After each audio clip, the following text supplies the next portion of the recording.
तो माता पिता के बाद अगर मैंने दूसरा ईश्वर को ही देखा है तो वो गुरुदेव ही हैं। चलिए, तो उनका हमारे आप सभी के जीवन में बहुत ही महत्वपूर्ण रोल होता है। ठीक है, तो इन्हीं सब बातों के साथ स्टार्ट करते हैं आज का ये लेक्चर।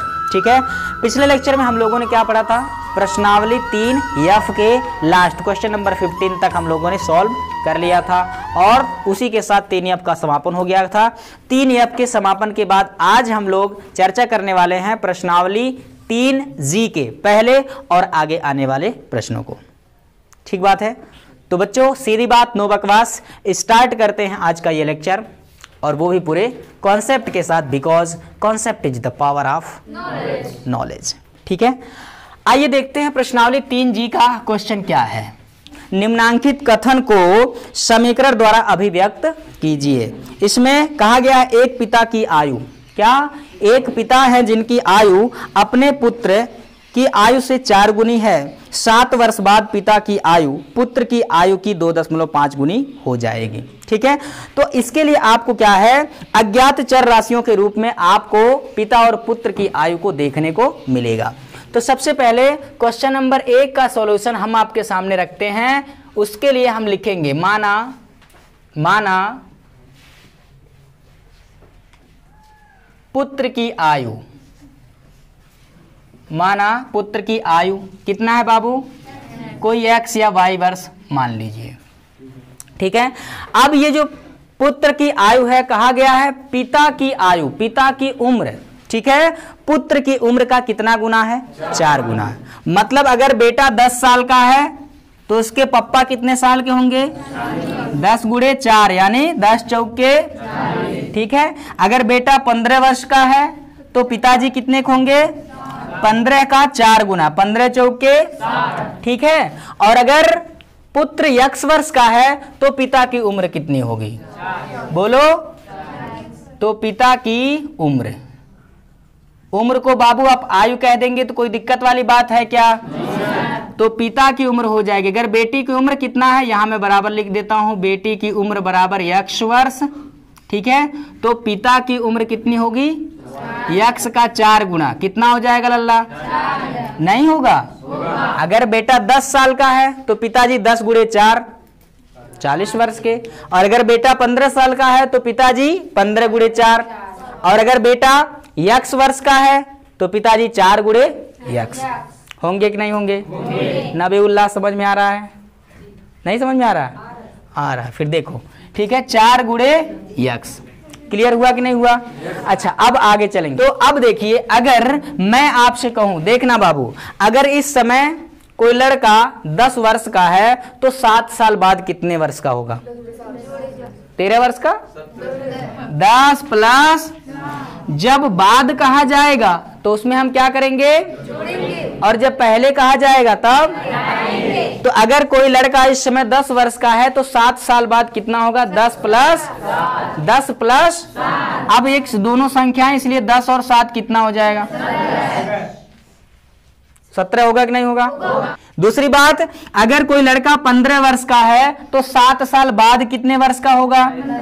15 प्लस 7 कितना होगा लल्ला? 22। अब इसी तरह से कोई लड़का अगर y वर्ष का है तो 7 साल बाद कितना होगा? y प्लस, मतलब 100 बाद की एक बाद। अगर बाद कहा जाएगा या पश्चात कहा जाएगा तो उतना वर्ष हम उसमें जोड़ देंगे, और अगर पूर्व कहा जाएगा या पहले कहा जाएगा तो उतना हम क्या करेंगे?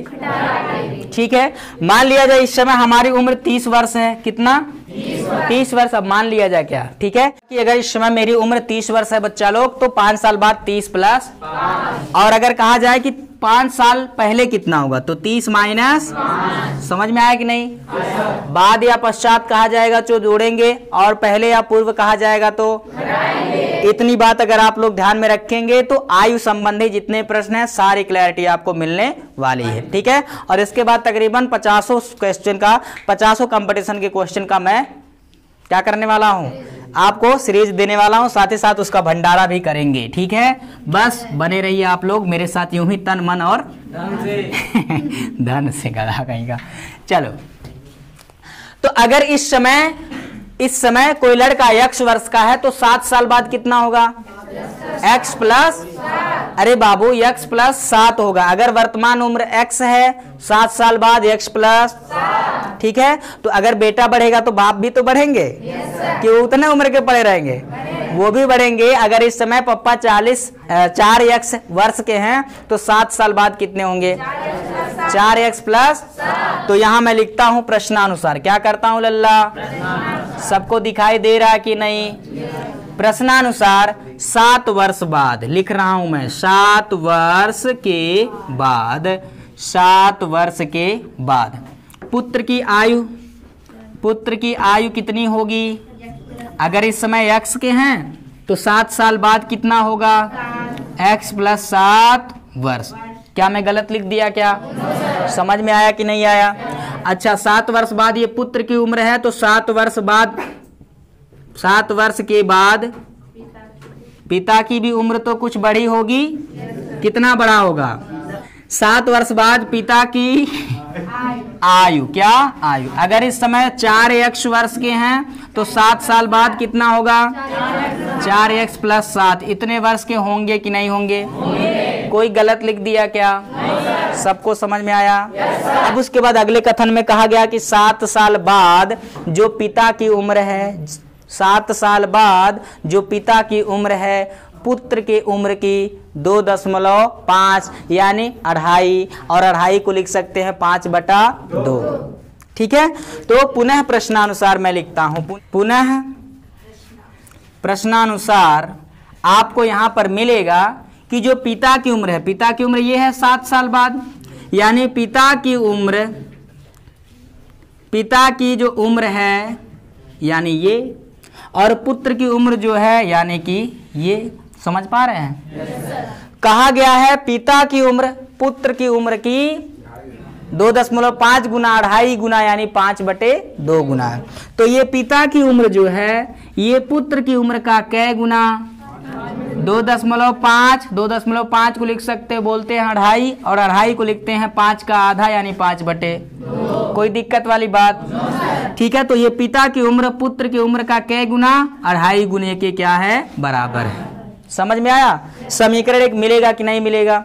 मिलेगा। देखो अब क्या करेंगे? हल करेंगे। 4x प्लस 7 बराबर, ठीक है। आप चाहो तो इसका गुणा कर दो 5 का x में, ठीक है। 5 का x में 5x प्लस 5 7 और बटे में कितना? 2, ठीक है। ये पूरे के बटे में 2 आ गया तो चाहो 2 का तिरछा गुणा कर दो। 2 चौके 8x प्लस 2 7 14 बराबर कितना? 5x plus. अच्छा, मैं कुछ गड़बड़ कर रहा हूं ना, इसमें 2 चर कहां लेकर के मैं लगा रहा हूं? हल तो होगा हैं?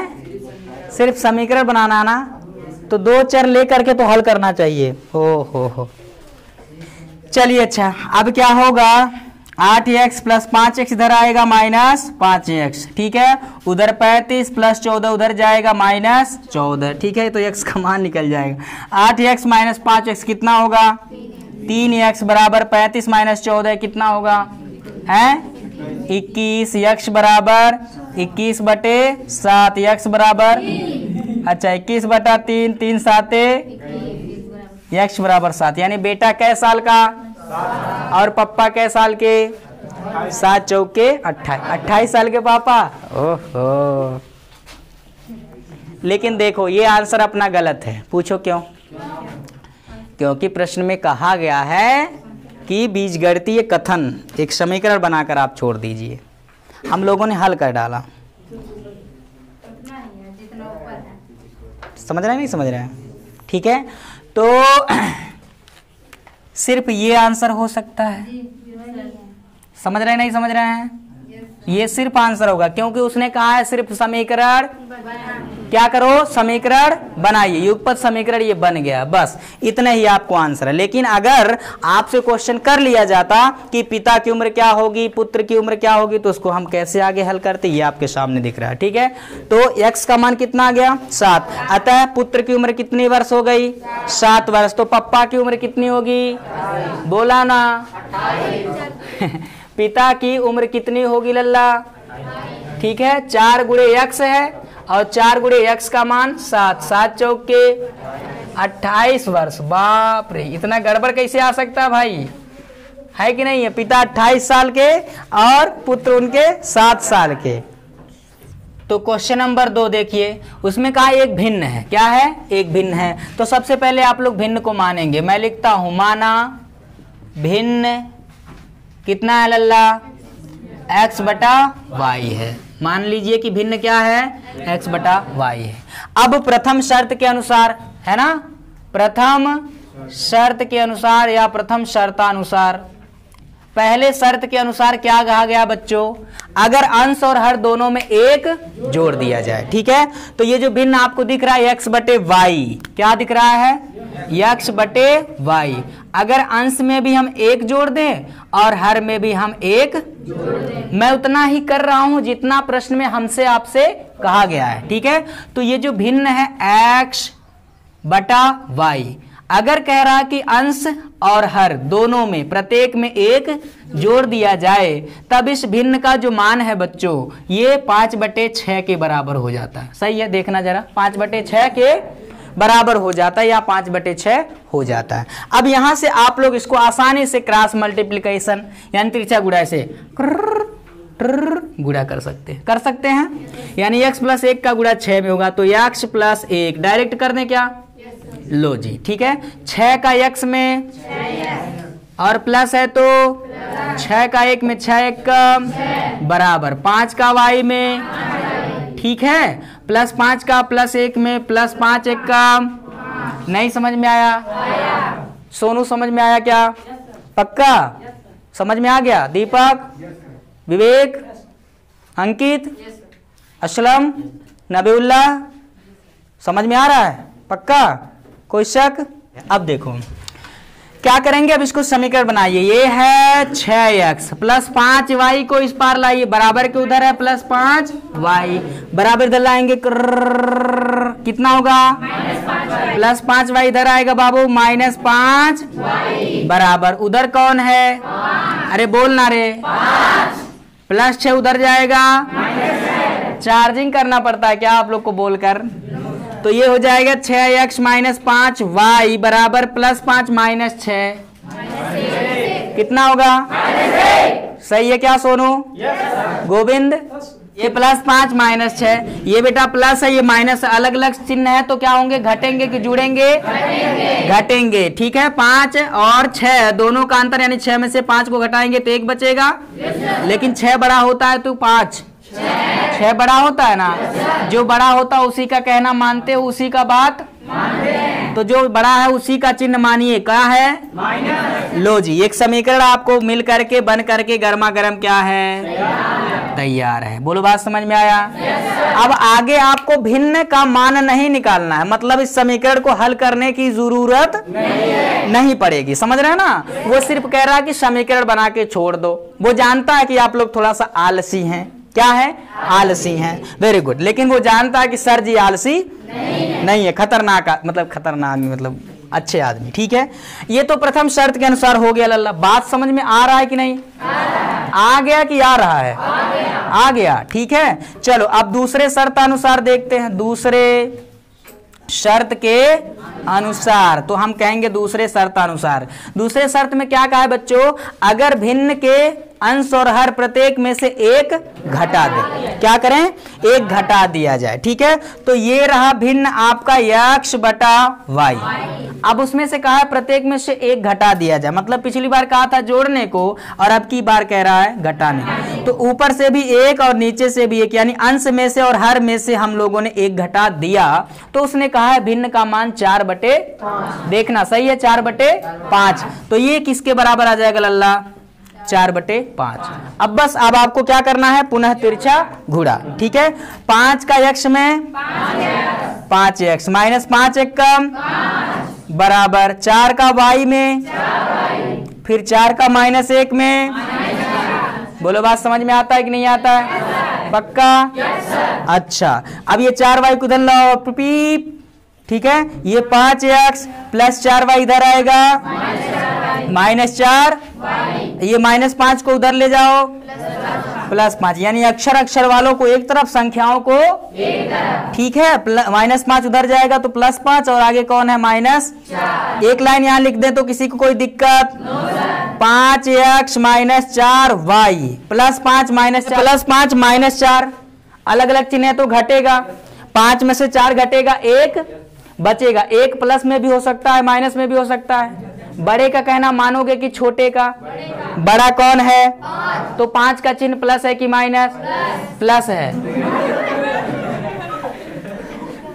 क्या है? प्लस है, तो आएगा +1। क्या आएगा? आप ये कर आदमी हो यार। ठीक है, तो ये हो गया आपका दूसरा आंसर। अब क्या इसके लिए आपको ब्रेड पकौड़े खाने की जरूरत पड़ेगी? पक्का? कुछ लोग सोच रहे काश। 3G का क्वेश्चन नंबर 3 क्या है बच्चों? ये दिया गया है 2 संख्याओं का योग 64 है। 2 संख्याएं हैं, योग माने 2 संख्याओं, 2 या 2 से अधिक संख्याओं को जोड़ने पर जो फल प्राप्त होता है उसको योगफल कहते हैं। तो 2 संख्याओं का योगफल कितना है बाबू? 64 है। और उसके बाद कहा गया है यदि उनमें से एक संख्या दूसरे की 3 गुनी है तो दोनों संख्याएं ज्ञात कर। अब इसमें देखो समीकरण नहीं बनाना, इसमें संख्याएं ज्ञात भी करना है। ठीक है, तो यू हैव 2 ऑप्शन, आपके पास 2 विकल्प हैं। पहला विकल्प यह है कि पहली संख्या x मानिए, दूसरी y मान ली। और इसके अलावा अन्य संख्या अगर मान लिया 2 संख्याओं का योगफल 64 हो, एक संख्या x मानेंगे तो दूसरा कौन होगा? 64 - x होगा। नहीं समझ पा रहे हैं? अरे बाबू, अगर आपसे कहा जाए 2 संख्याओं का योग 20 है, उनमें से एक संख्या 3 है तो दूसरे की संख्या कौन होगी? 20 - 3 यानी कितना होगा? 17। तभी को दोनों को जोड़ने पर कितना आएगा? 20 आएगा।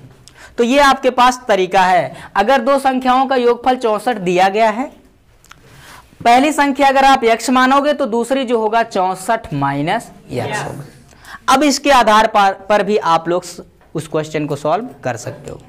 तो अगर 2 संख्याओं का योगफल 64 है तो वो दोनों संख्याएं आप x और y मान सकते हो, या इसके अलावा जैसा मैंने आपको बताया, अभी बता देता हूं, उसको भी उसको मान सकते हो। तो मानेंगे दोनों संख्याएं x तथा y हैं। अगर 2 चर आप बनाना चाहते हैं तो आप इस तरह से कह सकते हैं, मान लीजिए कि 2 संख्याएं x तथा y है। ठीक है, अब उसमें प्रथम शर्त के अनुसार, ठीक है, प्रथम शर्त के अनुसार क्या है? प्रथम शर्त के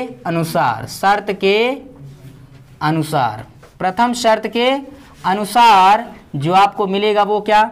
उसमें कहा कि दोनों संख्याओं का योगफल कितना है? 64। तो पहली संख्या x, दूसरी संख्या y, दोनों का योगफल माने जोड़ किसके बराबर है? ये लो, मिल गया आपको समीकरण नंबर 1। कोई दिक्कत वाली बात है क्या? अब दूसरे शर्त के अनुसार निकाल लीजिए। दूसरे शर्त के अनुसार क्या होगा लल्ला? पहली जो संख्या है दूसरे वाले की 3 गुनी है। ठीक है, तो पहली संख्या x, दूसरी संख्या y का कितना गुनी? 3। गुनी माने गुना, गुना माने गुणा। तो पहली संख्या x, दूसरी यानी y का कितना गुना? 3 गुना। समझ में आया? और इसको हम लोग कह सकते हैं समीकरण नंबर 2। कह सकते हैं, नहीं कह सकते हैं? अब अगर सिर्फ समीकरण बनाने के लिए कहा होता तो इतना समीकरण बनाकर हम छोड़ देते, हमारा आंसर पत्थर की लकीर, कोई उसको। समझ में आया?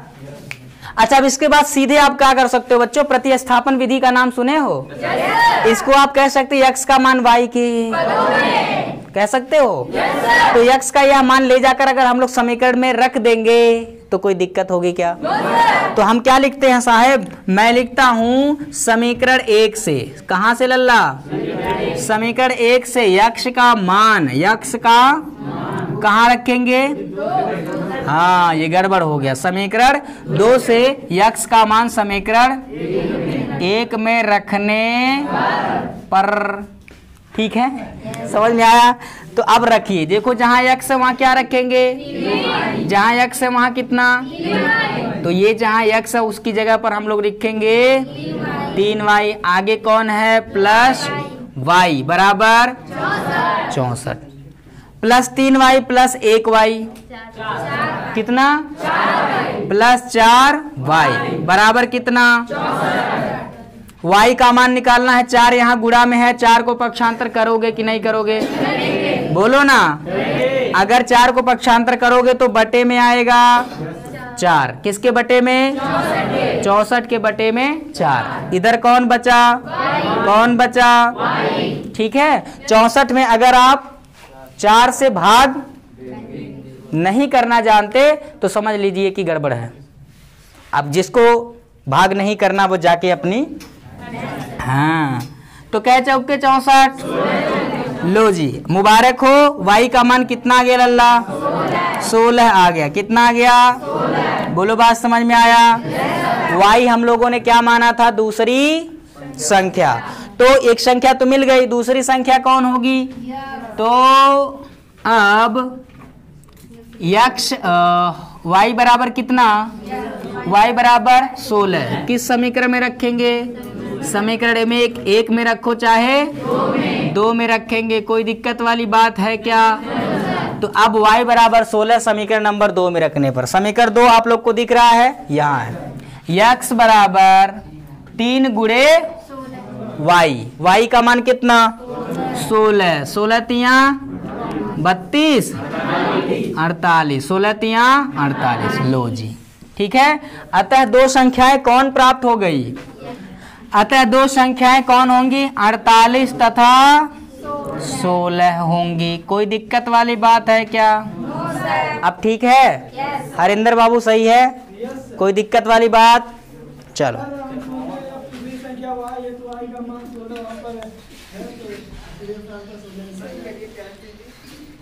आप लोगों ने कहा कि इसका जो दूसरा तरीका जैसा मैंने आपको बताया कि उसको कैसे बताया जाए तो इसी क्वेश्चन को हम लोग दूसरे तरीके से हल कर सकते हैं जिसमें दो चर x और y नहीं मानेंगे सिर्फ एक ही चर से काम चलने वाला ठीक है लेकिन संख्याएं दो निकलेंगी देखिए कैसे अब मान लीजिए माना पहली संख्या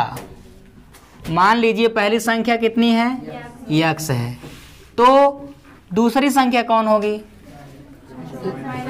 मेरे लल्ला दो संख्याओं का योगफल कितना है 64 मैं आपसे कहूं कि अगर दो संख्याओं का योगफल 10 है एक संख्या 4 है तो बताइए दूसरा कौन होगा 10 माइनस 4 होगा कि नहीं होगा और आप लोग इतने स्मार्ट और टैलेंट हैं कि कहेंगे कितना होगा सिर्फ 6 ये 6 आया कैसे 10 में से 4 यानी पहली संख्या को घटाने पर तो अगर दो संख्याओं का योगफल 64 है जैसा कि आपके प्रश्न में दिया गया है पहली संख्या अगर हम x मानेंगे तो दूसरी संख्या क्या होगी लल्ला बक पागल 64 माइनस x होगा कि नहीं होगा क्या मैं गलत बोल रहा हूं अब प्रश्नानुसार सीधे आ जाइए प्रश्नानुसार प्रश्नानुसार दोनों संख्याओं पहली संख्या दूसरे का कितना गुना है 3 गुना है ठीक है तो पहली संख्या x और दूसरी संख्या 64 माइनस x पहली संख्या दूसरी वाली का कितना गुना है 3 गुना बराबर क्या x यानी पहली संख्या x बराबर दूसरी संख्या 64 माइनस x का कितना गुना 3 गुना बस x बराबर अब सीधे गुणा कर दो 4 तिया 12 हासिल 1 3 छक 18 और 1 192 माइनस 3 का x में यानी 3 का इसमें गुणा करेंगे तो इतना आएगा 3 का माइनस x में माइनस 3x होगा कि नहीं होगा अब ये माइनस 3x को नदिया के इस पार लाइए तो माइनस 3x इधर आएगा क्या होगा प्लस 3x होगा कि नहीं होगा लल्ला बराबर 192 बचेगा कि नहीं बचेगा बोलो ना बोलने का पैसा नहीं लगता ठीक है 1x प्लस 3x कितना होगा अरे बोलो ना बराबर 100 यहाँ x और 4 के बीच क्या है लल्ला 4 को हम पक्षांतर कर सकते नहीं कर सकते अगर 4 को पक्षांतर करेंगे तो बटे में 4 आएगा कि नहीं आएगा बटे में कितना आएगा ऊपर कौन बोलो कौन हेलो कौन 192 नहीं समझ में आया नहीं आया रे ठीक तो 4 से अब इसमें भाग कर दो क्या करो 4 चौके 16 ठीक है उधर गया 3, कितना बचा 32, 4 8 आया कि नहीं आया? नहीं आया ना, नहीं लगा पाते। कितना आ गया? 48 है ना। यानी पहली संख्या कौन है? 48। दूसरी संख्या कौन होगी लल्ला? दूसरी संख्या 64 माइनस 48 घटा देना। 64 में से 48 घटाओगे कितना बचेगा? कितना बचेगा? तो ये दूसरी संख्या हो जाएगी, ये पहली संख्या हो जाएगी। अब क्या इसके लिए शक्तिमान बनोगे? बोलो ना, क्या इसके लिए शेरवानी पहनने की जरूरत पड़ेगी? नहीं ना। चलो इसको भी नोट कर। नंबर 4, ठीक है, एक आखिरी question, question number 4। Question number 4 क्या कह रहा है? यदि हम अंश में 1 जोड़ दें तथा हर में 1 घटा दें तो भिन्न जो है 1 में बदल जाती है। यदि हर में 1 जोड़ दें तो यह 1/2 हो जाती है, वह भिन्न ज्ञात करिए। ठीक है, तो भिन्न आपको ज्ञात करना है लल्ला। ऐसे में फिर पुनः आप लोग क्या करेंगे? मानेंगे कोई भिन्न। माना एक भिन्न क्या? x/y, x/y है। क्लियर? क्या मानेंगे? x/y है। तो अब शर्त लगाइएगा, जो जो उन्होंने कहा है बिल्कुल वही वही लगाते चले जाइए। पहले शर्त में उन्होंने कहा अंश में 1 जोड़ दे और हर में 1 घटा दें तो भिन्न का मान 1 के बराबर हो जाता है। ठीक है, तो यहां डायरेक्ट मैं लिख देता हूं पहले शर्त के अनुसार। पहली शर्त के अनुसार ये जो भिन्न x/y है इसके अंश में 1 जोड़ दे और हर में से 1, तब यह भिन्न जो है किसके बराबर आ जाता है? ऐसा मैं लिख नहीं रहा हूं, वो मुझसे लिखवा रहे हैं। कौन? वो मुझसे लिखवा रहे हैं, तब मैं इसको लिख रहा हूं। अंश में 1 जोड़ दिया, हर में से 1 घटा दिया तो भिन्न किसके बराबर आ गया? ठीक है, अब तिरछा गुणा कर दो। x + 1 बराबर y का 1 में गुणा करेंगे, y कम y, -1 का +1 में प्लस माइनस -1 करना होगा कि नहीं होगा लल्ला? बहुत बढ़िया। ठीक है, आप आगे इसको लिख सकते हो x, ये +1 उधर लेकर जाओ, y -1 वहां है, +1 उधर जाएगा -1, तो x बराबर y -1 कितना होगा? -2। लो जी, यह आपका एक समीकरण बन गया। आप चाहें इसमें तो y को इधर भी ला सकते हैं, कोई जरूरी है नहीं, रहने दीजिए। कोई दिक्कत वाली बात होगी तो फिर आगे निपट लिया जाएगा। तो इसको हम कहते हैं लल्ला x का मान y के, x बराबर जो कुछ भी आया है उसमें y है, इसलिए हम कहते हैं x का मान y के। ये पहले केस से हमको निकलकर सामने आया है। दूसरे शर्त का अनुसार, अब मैं ज्यादा लिखूंगा ना, ऐसे ही बोलूंगा। ठीक है, इसका समझ, ये प्रथम शर्त के अनुसार, ये दूसरे शर्त के अनुसार कहा बच्चों कि हर में 1 जोड़ दें तो वह 1/2 हो जाती है। तो अगर हम लोग क्या करें, हर जो भिन्न है x/y, उसके हर यानी नीचे वाली संख्या में 1 जोड़ देंगे अगर, तो वह किसके बराबर आ जाता है? 1/2, ऐसा उन्होंने कहा है। ठीक है, तो अब तिरछा गुणा कर लिए। 2 का x में कितना आएगा? या 2 का x में 2x, ठीक है, बराबर y का 1 में +1 का +1 में +1। समझ में आया कि नहीं आया? बोलो ना। अब देखो, इसको अगर हम कह दें समीकरण नंबर 2, क्या कह दें? समीकरण नंबर 2 कह दें, तो समीकरण 1 से x का मान ले आकर समीकरण 2 में रख दीजिए। हल करना है बस। ये जो अगर एक समीकरण से x का मान या y का मान हम लोग दूसरे समीकरण में ले जाकर रखते हैं तो इसको हम कहते हैं प्रतिस्थापन विधि। प्रतिस्थापन विधि। तो यहाँ समीकरण 1 में x का मान y के पदों में आया हुआ है, तो समीकरण 1 से x का यह मान ले जाकर के समीकरण नंबर 2 में रख देंगे। ठीक है, तो मैं लिखता हूं, अब क्या करता हूं बाबू, लिखता हूं समीकरण 1 से, दिख रहा है सबको? समीकरण 1 से x का जो मान हम लोगों ने y के पदों में निकाला है उसको लाकर कहाँ रखेंगे? समीकरण 2 में रखने पर। ठीक है, समीकरण 1 से x का मान ला करके समीकरण 2 में रखेंगे। ठीक है, तो यहां पर दिख रहा है 2 गुणे x, दिख रहा है कि नहीं दिख रहा? यहां से मैं लिखता हूं बाबू 2 और यहां क्या है? गुणा 2 गुणे x। x का मान कितना? बोल दो ना जरा, दिल में है जो छिपा, मैं किसी से कहूंगा नहीं, ठीक है। बराबर क्या, x का मान हम लोगों ने यहाँ रखेंगे कितना, y माइनस 2 पद है इसलिए कोष्टक बना लेंगे, ठीक है। y माइनस 2 बराबर क्या है इधर, y प्लस 1, y प्लस 1, 2 का अंदर गुणा करो, 2 कम 2y, 2 का माइनस 2 में 2 दूना बराबर y प्लस, होगा कि नहीं होगा। अरे जिसको डाउट है, जिसको शक है, नहीं समझ में आ रहा तो बिल्कुल खड़े हो जाओ ना।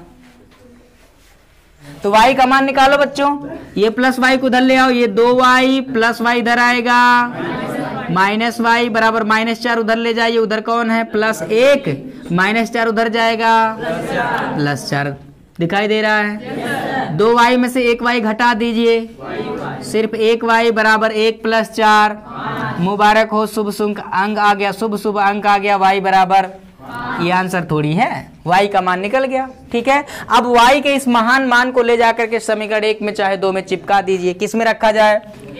अब y बराबर 5 समीकरण 1 में रखने पर रख दो यार, 1 में रख दो, 2 में रख दो, कोई दिक्कत वाली बात नहीं है।